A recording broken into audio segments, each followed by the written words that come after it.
ধন্যবাদ। সকাল থেকে বগুড়া সদর উপজেলার প্রায় সবগুলি কেন্দ্রে ১৪৬টি কেন্দ্রে সুষ্ঠু এবং শান্তিপূর্ণভাবে ভোট অনুষ্ঠিত হচ্ছে।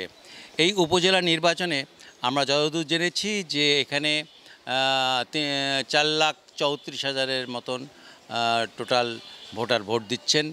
আর এখানে একটা গুজব ছড়িয়ে একটা মানুষের ভিতরে বিভ্রান্তকর অবস্থার সৃষ্টি করা হয়েছিল যে এজেন্টকে বাইর করে দেওয়া হয়েছে। আসলে এরকম কোনো ঘটনা এখানে ঘটেনি কিংবা আমরাও শুনিনি, কিন্তু যখন শুনলাম যে এরকম এজেন্ট বের করে দেওয়া হয়েছে তখনই আমরা এখানে এসেছি এবং এসে আমরা দেখতে পাচ্ছি যে শান্তিপূর্ণভাবে ভোট গ্রহণ চলছে।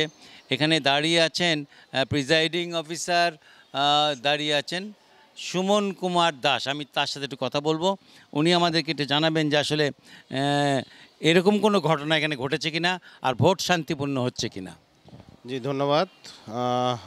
আমাদের এই কেন্দ্র ঠনটনিয়া মডেল প্রাইমারি বিদ্যালয়। এইখানে সকাল থেকেই ৮টা থেকে ভোট গ্রহণ শুরু হয়েছে। সকাল থেকেই খুব সুষ্ঠু এবং শান্তিপূর্ণ পরিবেশে ভোট হচ্ছে, সেটা আপনারাও দেখতে পেয়েছেন। এবং এই ধরনের কোনো যে অভিযোগটা বা যে গুজবটা তৈরি হয়েছে যে এখান থেকে এজেন্ট বের করে দেওয়া হয়েছে, এরকম কোনো ঘটনা এই কেন্দ্রে হয়নি। ঠিক আছে।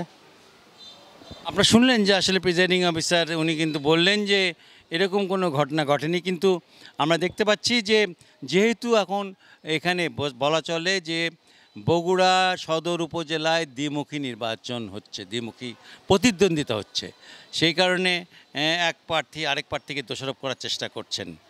মোটামুটিভাবে আমরা যেটা শুনলাম তাতে এখানে সুষ্ঠু এবং সুন্দর পরিবেশে ভোট হচ্ছে, কোথাও কোনো গণ্ডগোলের খবর আমরা পাইনি। বগুড়া থেকে এই ছিল আমার কাছে সর্বশেষ সংবাদ।